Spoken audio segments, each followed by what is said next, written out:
Sticking with some of the avalanche issues in the area, did you know closures on Avalanche Alley during the winter, they're about as common as snow on the mountains. But a team from Idaho Transportation Department, they've been working year after year to keep that stretch of the highway open for longer. News Channel 7's Jude Binkley is going to give us a look now at how ITD's avalanche team is getting ready for a new season of snow. State Highway 21 here in Boise County is one of just 3 highways in the country under the high category on the Avalanche Hazard Index. So every winter, ITD's avalanche team monitors conditions to decide when those gates should be closed. The 11-mile stretch of highway from Grand Jean to Banner Summit is dotted with about 70 avalanche paths. The deepest we've seen here was 80 feet deep. That stretch of highway, often called Avalanche Alley, has posed a problem for drivers during the winter. There was, various attempts to reduce closure times. And then I think ITD got very serious about it when they brought all of us in 2008. Bill Nicholson is a member of ITD's avalanche team,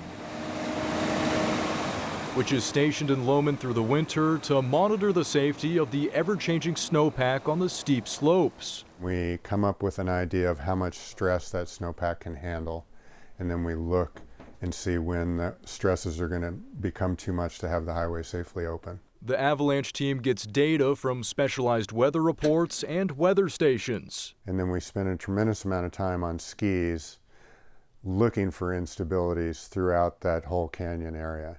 The 4-person team also tests the snowpack with explosives, including an avalauncher, which fires a projectile into the snow. That can only reach to certain elevations, and so we have these 2 paths that are real frequent producers. Those 2 slide paths? One's on the summit right here, and then one's right down here on this ridge. Sneaky and 6-shooter are monitored with remote avalanche control systems, also called exploders. These are the indicators for the pilot. So this is open, and this means the hitch is locked.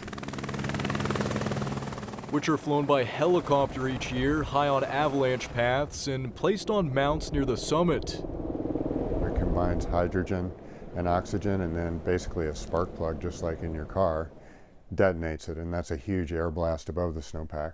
So it tests these really big slide paths. The avalanche team's monitoring of Avalanche Alley has led to drivers being able to use the highway more than in the past, when the road could be closed for months at a time.